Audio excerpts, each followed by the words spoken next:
Blue economy তো শুনেছো, orange economy শুনেছো? তুমি কি জানো ভবিষ্যতের অর্থনীতি শুধু কারখানা, জমি বা বড় বড় কোম্পানির উপর দাঁড়িয়ে থাকবে না। ভবিষ্যতের সবচেয়ে বড় সম্পদ হবে মানুষের আইডিয়া আর সৃজনশীলতা। এই অর্থনীতির নামই হলো অরেঞ্জ ইকোনমি। অরেঞ্জ ইকোনমি মানে এমন এক অর্থনীতি যেখানে টাকা আসে মানুষের ক্রিয়েটিভিটি, কালচার এবং ট্যালেন্ট থেকে।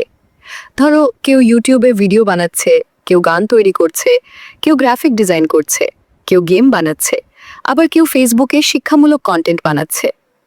এগুলো শুধু শখ নয়, এগুলো এখন একটি পুরো অর্থনীতি।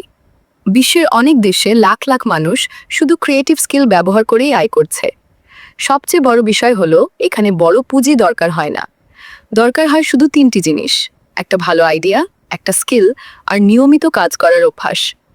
ভবিষ্যতে যে বেশি সৃজনশীল হবে, সুযোগও তার কাছেই বেশি আসবে। Creativity is not just art, it's an economic power.